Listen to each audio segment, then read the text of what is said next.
বন্যায় অসমে ক্ষতিগ্রস্ত প্রায় 16 লক্ষাধিক মানুষ, সারা রাজ্য জুড়ে ব্যাপক ক্ষয়ক্ষতি। তারই মধ্যে ভয়াবহ রূপ ধারণ করেছে নদীর ভাঙন। বিলাসীপাড়ায় নদীর ভাঙন রুখতে ঈশ্বরের কাছে প্রার্থনা গ্রামবাসীদের। দেখুন এক রিপোর্ট। আল্লাহ, খাস করে আমরা তোমার কাছে আবার দরখাস্ত করেছি মাওলা, আল্লাহ দরখাস্ত করি। এই দৃশ্য বিলাসীপাড়ার কাজাই কাটা এলাকার। গৌরাঙ্গ নদীর ভাঙনে তলিয়ে যাচ্ছে গ্রামের বিশাল এলাকা। ভাঙন প্রতিরোধে পদক্ষেপ নেয়নি সরকার, তাই আল্লাহর কাছে বিশেষ প্রার্থনা ইসলাম ধর্মাবলম্বীদের।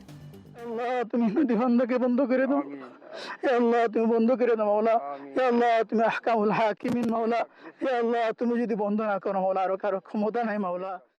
বিলাসীপাড়ার প্রায় প্রতিটি চর এলাকায় ভয়াবহ রূপ ধারণ করেছে নদীর ভাঙন।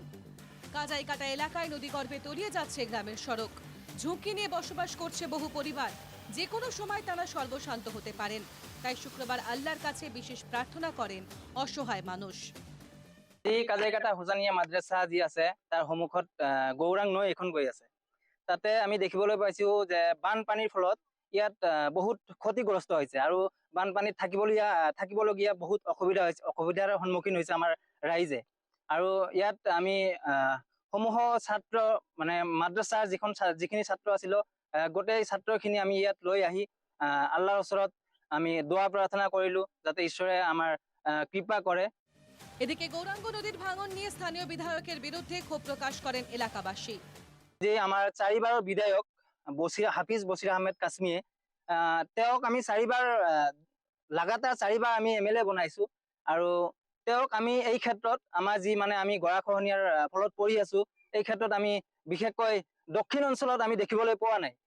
আৰু এই ক্ষেত্ৰত যিসকলে মানে আমাৰ গাঁৱৰ নেতা পালি নেতাবোৰ আছে, তেওঁলোকেও আমাক ভোটৰ সময়ত আমাক বহুত আশ্বাস দিয়ে, কিন্তু আমাৰ যেতিয়া দুৰ্দিন আহে তেতিয়া তেওঁলোকক আমি দেখা নাপাওঁ। এদিকে দক্ষিণ শালমারার ফকিরাগঞ্জেও ভয়ঙ্কর পরিস্থিতি। ধাপানপাড়া এলাকায় নদীর ভাঙনে তলিয়ে গেল পাকা সেতুর অ্যাপ্রোচ, ফলে স্তব্ধ গোটা এলাকার সড়ক যোগাযোগ। একই সঙ্গে নদীগর্ভে তলিয়ে যেতে পারে এলাকার 10টি পরিবার বসতগৃহ। আতঙ্কে এলাকাবাসী, অথচ খবর নেননি কোনো জনপ্রতিনিধি। বিষয়টি নিয়ে ক্ষুব্ধ এলাকাবাসী। আমাৰ মানে ফুলবাৰীৰ পৰা আৰিকাটা যোৱাৰ এইটো মেইন ৰাস্তা, এই ৰাস্তাখন আজি ভাঙি যোৱাত বহুত মানুহ বিপদ পৰি আছে। মানুহ ইফালৰ পৰা সিফালে যাব পৰা নাই, মানে চৰকাৰী কোনো ব্যৱস্থা লৌকা বা এইবিলাক দিয়া নাই। আৰু আমাৰ স্থানীয় MP MLA সেইবিলাক মানে ইয়াতে অহা নাই। আমি ৰাইজত খুব মানে দুঃখিত হৈ আছো।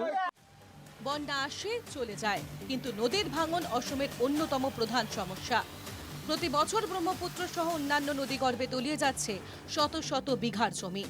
ক্ষতিগ্রস্ত হচ্ছে রাস্তাঘাট, সেতু, মানুষের বসত বাড়ি। কিন্তু কোনো হেলদোল নেই প্রশাসনের, নিষ্ক্রিয় জনপ্রতিনিধিরাও।